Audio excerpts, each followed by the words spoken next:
Welcome back to Midnight Brew Mysteries, the podcast where we explore the strange, the unexplained, and the chilling mysteries that continue to puzzle scientists and believers alike. Today's episode is a little different. We often talk about haunted houses, cryptids lurking in dark lakes, or mysterious disappearances. But what if the greatest mystery isn't somewhere out there? What if it's inside of us? The human body is one of the most studied things on Earth. We've mapped the genome, transplanted hearts, and sent people to the moon. Yet there are still several medical phenomena that leave doctors scratching their heads. Tonight we'll explore three of the strangest. People who suddenly burst into flames for no apparent reason. People who awaken in the middle of the night, unable to move while terrifying figures stand beside their bed. And people who completely are awake and aware, but trapped inside bodies that refuse to move. Turn down the lights, grab your favorite drink, and let's dive into the mysteries hidden within ourselves. Hello, everyone, and welcome back to Midnight Brew Mysteries. I hope everyone is doing well, and I'm so excited for today's episode because it's something I'm not too familiar with. I really enjoy doing research for this topic, and it is just human body mysteries, sleep paralysis, feeling locked inside of your own body.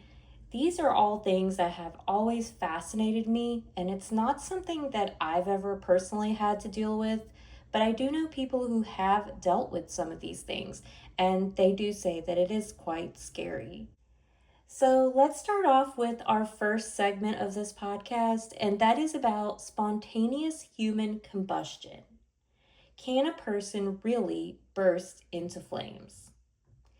So I will share some pictures for you guys on here of some of the events that we're talking about, and they are pretty scary when you look at them. Imagine firefighters arriving at a home. The room is mostly untouched. The curtains aren't burned. The books remain on the shelves. A nearby newspaper hasn't even caught fire.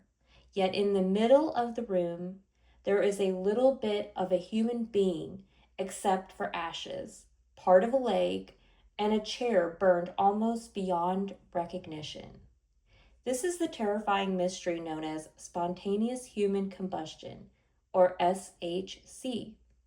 For over 300 years, reports have surfaced of people who appear to ignite from within without any obvious external source of ignition. Most victims are found alone. Many are elderly. The fire seems strangely localized. Nearby furniture often survives with only smoke damage. Even more bizarre, the temperatures required to reduce a human body to ash are usually well over 1400 degrees Fahrenheit. A normal house fire rarely burns long enough or hot enough to accomplish that. So, what happened? We're going to discuss the case of Mary Reeser, and she is one of the most widely known cases of spontaneous human combustion. It occurred in St. Petersburg, Florida in 1951. 79-year-old Mary Reeser was relaxing in her apartment one evening. The next morning, her landlady arrived to deliver a telegram. When she touched the doorknob, it was still warm. Inside, almost all that remained of Mary was a pile of ashes, weighing only a few pounds. One foot, still wearing its slipper, remained almost perfectly intact. Her chair had largely burned away, but the rest of the apartment showed surprisingly little fire damage. Plastic objects had softened, walls were coated with greasy soot, yet newspapers just feet away remained readable. Investigators from the FBI became involved because of the unusual nature of the fire. Even today, the case remains one of the history's most discussed examples of spontaneous human combustion. So, just looking at some of the pictures here from the case of Mary Reeser, you can kind of see where There are the cleanup, I guess, and the police, possibly, in her home, kind of looking through things, looking at the area where she would have been sitting and how charred it is. You can kind of see that there was a very, very strong fire in this area, and everything in that area is pretty much reduced to ash. There's nothing much but save a few pieces down on the very bottom and just maybe some body parts and things like that. You can kind of see where, maybe the door frame or curtains, I should say, looks like curtains.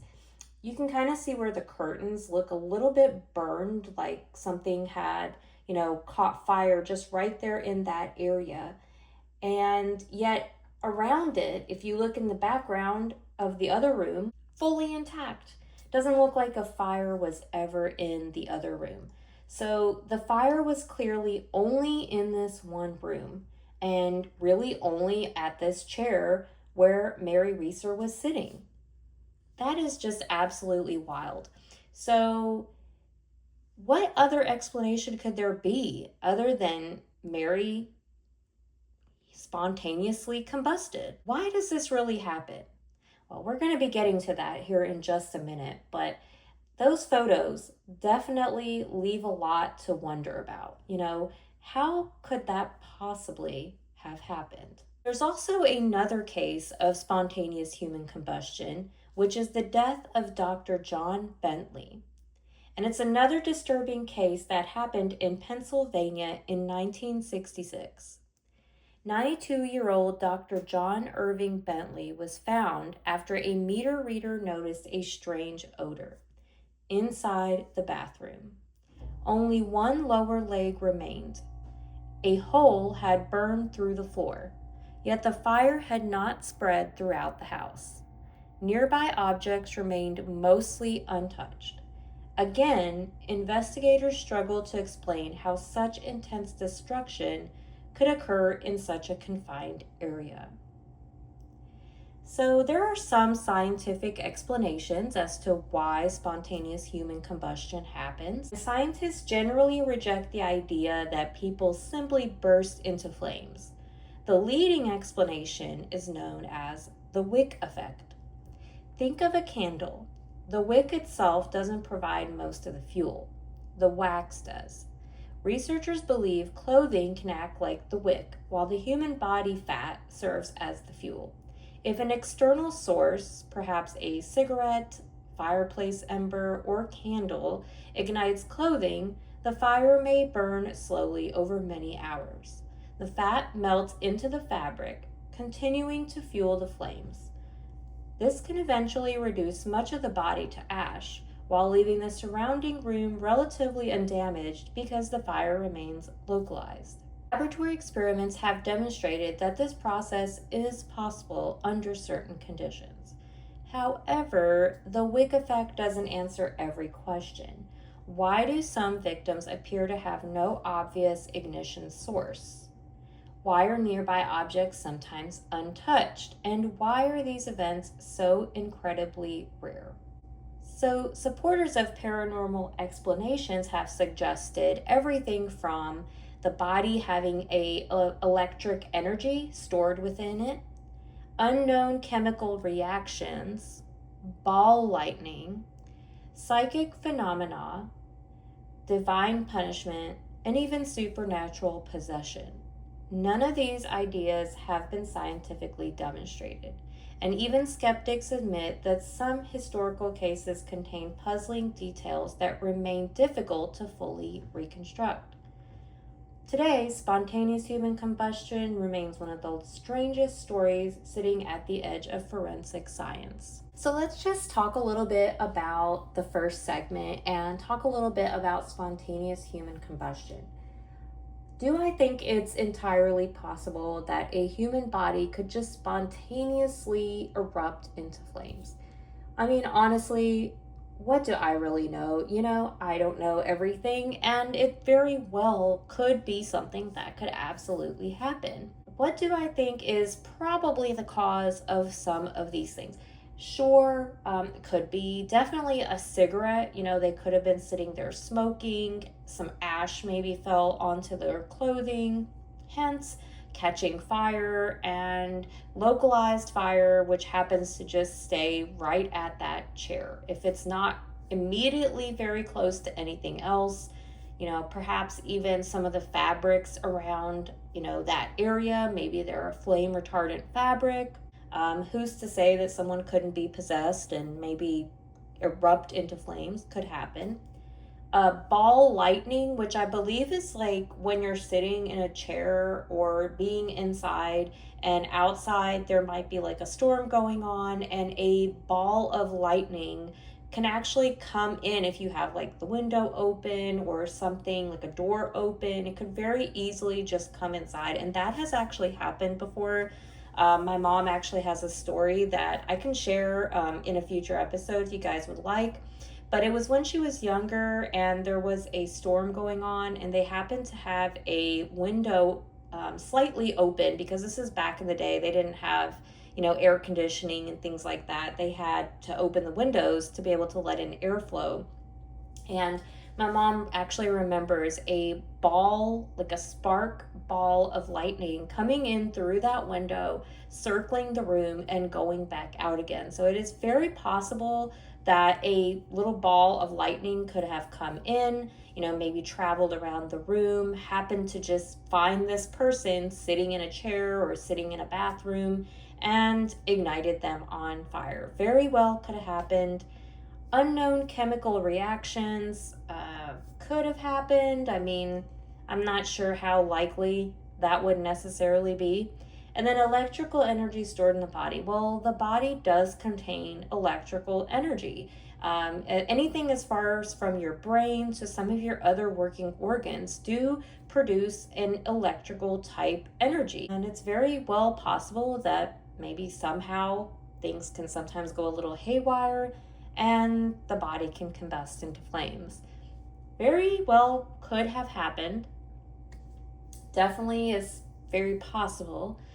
But, again, there's definitely a scientific explanation, which they're calling the wick effect. Still, I feel like the wick effect doesn't really provide a explanation as to why the body actually catches fire. It's just kind of telling us how the body catched fire and how the body burned where it was just localized to one area, hence Mary sitting in the chair. So it really doesn't provide an explanation as to how it happened. So I think a lot of the reasons that we kind of went over are very possible. I'm going to go with, I think it's probably electrical energy stored within the body, or perhaps a ball of lightning. I think either of those two seem very, very possible to me. All right, so let's go ahead and dive into segment 2. And in segment 2, we're talking about sleep paralysis, the night terror that feels real. Now, this is very, very scary, and I do know some people that have experienced sleep paralysis. I personally myself have never had to experience that. I have had a panic attack while sleeping, and I woke up to a panic attack. That is very terrifying, but I don't ever remember actually having sleep paralysis. Imagine opening your eyes. You're awake. You can see your bedroom. The ceiling fan is turning. Moonlight shines through the curtains. Then you try to move. Nothing. Your arms won't respond. Your legs refuse to move. You try to scream and no sound comes out. Then someone walks into your room. A tall figure stands beside your bed, and you can feel it watching you. Many people describe hearing footsteps, whispers, growling. Some feel something sitting on their chest, making it difficult to breathe. And others report being dragged across the room or floating toward the ceiling. Then, as suddenly as it began, everything disappears, and you can move again. Welcome to sleep paralysis. How common is it? Researchers estimate that roughly 8 to 30% of people experience sleep paralysis at least once in their lives, with higher rates among students and people with disrupted sleep schedules. Episodes usually last from a few seconds to a couple of minutes. One widely shared account comes from a college student interviewed in sleep research. I woke up and saw a dark man standing in the doorway. I tried to scream for my roommate, but I couldn't move. I thought I was dying. He slowly walked toward my bed and leaned over me, and then he vanished. Another person described feeling as though invisible hands were holding them down. Others report seeing children, old women, faceless figures, creatures with glowing eyes. Many independent reports describe nearly identical experiences, even between people from different cultures. In Newfoundland, people once believed an evil witch known as the Old Hag sat on sleeping victims. And in Japan, they speak of kanashibari, a supernatural binding. In parts of Brazil, a crone called pesadilla is said to step on sleepers' chests. Despite thousands of miles separating these traditions, the descriptions are remarkably similar. So scientists believe that sleep paralysis occurs when the brain wakes before the body. During the REM sleep cycle, muscles are temporarily paralyzed to prevent us from acting out dreams. Occasionally, consciousness returns before this paralysis ends. Hence, sleep paralysis. The hallucinations likely arise because parts of the brain responsible for dreaming remain active while you're awake. Stress, irregular sleep, anxiety, trauma, and sleeping on your back are all associated with a higher likelihood of episodes. But why are they so similar? This is where the mystery begins. Why do people across centuries and cultures describe nearly identical shadow figures? Why do so many report pressure on the chest? Why are some convinced they were fully awake? Some researchers believe that the brain naturally interprets fear by creating a threatening intruder. Others wonder if something deeper is happening. No scientific evidence supports paranormal explanations, but the consistency of many reports continues to fascinate researchers and storytellers alike. So sleep paralysis is absolutely one of the scariest things that a person can go through. You basically wake up and you're paralyzed in your body. You can't move your arms, your legs. You just feel like you're basically laying there looking out, but yet your body is still asleep.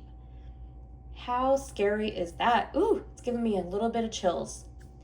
Because during this time, not only are you sitting there feeling like you're basically locked in your body, but at the same time, you end up seeing these hallucinations of things that aren't even there. And a lot of people do report feeling like something is sitting on their chest, like they're barely able to breathe. Or perhaps they see an old lady, maybe some kind of scary shadow figure, or children, or some other type of creature or being. That is really scary. If that woke me up in the middle of the night and I was awake like that in my mind, but yet my body wasn't, ooh, that's pretty scary. But I can see why that might happen, because as great and almost perfect as the human body can sometimes be, it also can be very flawed. And because sometimes things do happen, it's very possible that people who are under a lot of stress, they're not getting good regular sleep, maybe this is causing a little bit of some kind of tension in the body, and the body simply has a flaw. And the flaw happens to be the sleep paralysis, where the brain basically wakes up, but the body is not quite there yet. And I definitely can see how this is very, very possible, because I know I've definitely had moments where I've woke up and I'm feeling pretty awake, but my body is kind of like, I'm not really ready to get going yet. Definitely not the same thing as sleep paralysis, but I can see how this could happen. And it would be very scary and terrifying. And then People probably end up getting very scared, feel like it's going to happen again, and hope that it never does. And sometimes that can lead to even more anxiety. And so it becomes a cycle that basically just repeats itself of the person feeling like they're scared to wake up to this sleep paralysis again, that they might see this thing again. And not only that, but it's really interesting that this has been happening for a long time in all cultures around the world. So it's definitely not just one specific group of people or one part of the world that this is happening. So there might be a little bit more to this than just a scientific explanation. It very well could be that there's some kind of portal when you're sleeping, and sometimes when you're vulnerable, things may happen to take over your body. It very well could happen. All right, so let's talk about the last segment of this podcast, and that is locked in syndrome. Fully conscious, but completely trapped.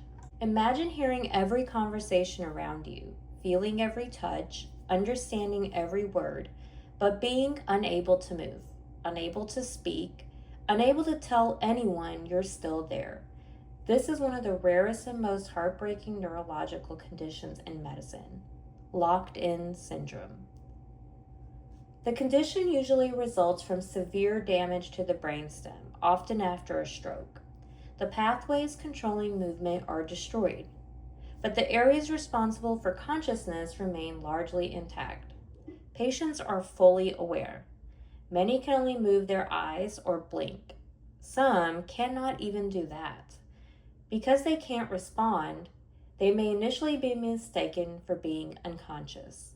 They're basically a prisoner in their own body. So the difference between this and the sleep paralysis is that this usually happens after there is some kind of damage, after a trauma or a stroke, and the pathways that control the movement are damaged, and then you basically become a prisoner in your own body. Whereas sleep paralysis, you basically wake up, and this has happened because of the process of you waking up, but your body hasn't woke up yet. So there is two different things, but the feeling is the same. And honestly, to me, not that I'm trying to downplay the sleep paralysis, because that is absolutely horrible to me, but to be in a locked in state like that would be even worse. Imagine something happens to you, you get some kind of, damage to the brainstem, maybe you have a stroke, a severe accident, and then you're basically locked into your body.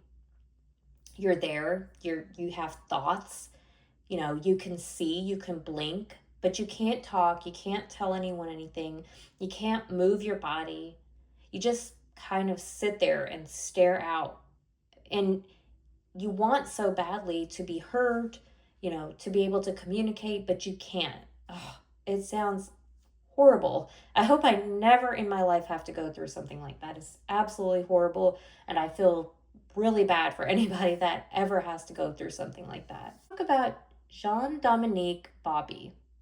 One of the most remarkable stories is that of French journalist Jean-Dominique Bauby. After a massive stroke in 1995, Bauby developed locked-in syndrome. He retained only the ability to blink his left eye. Using an alphabet read aloud by assistants, he blinked letter by letter. Over many months, he dictated an entire memoir. The book described his experience as living inside a diving bell while his mind remained free like a butterfly. His story remains one of the most extraordinary examples of human resilience, which I have got to find out what this memoir is called because I am so interested in reading it. Can you imagine writing an entire book by blinking your eyes and having assistants basically write it for you? What? That is so insane. Let's also talk about Kate Alat, a British woman who suffered locked-in syndrome after a brainstem stroke. Doctors initially believed she had little awareness. Later, she described hearing conversations around her while being unable to respond. and she recalled the terror of realizing people thought she wasn't mentally present. Yet she was. She just couldn't communicate. With years of rehabilitation, she regained some movement and became an advocate for patients with neurological disorders. That is so scary and just so traumatic for that person to have to go through that. I hope that people who do go through something like that are at least able to sometimes recover from it and able to go on and tell their story, because that's just amazing. Doctors now understand that consciousness does not depend solely on movement.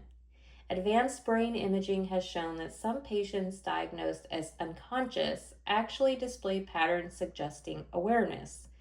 This has transformed how clinicians assess patients with severe brain injuries. Communication technologies using eye tracking and brain computer interfaces continue to improve quality of life for some people with locked in syndrome. The greatest mystery isn't what causes the condition, we know that. The mystery is consciousness itself. How does awareness continue when nearly every connection to the outside world has been severed?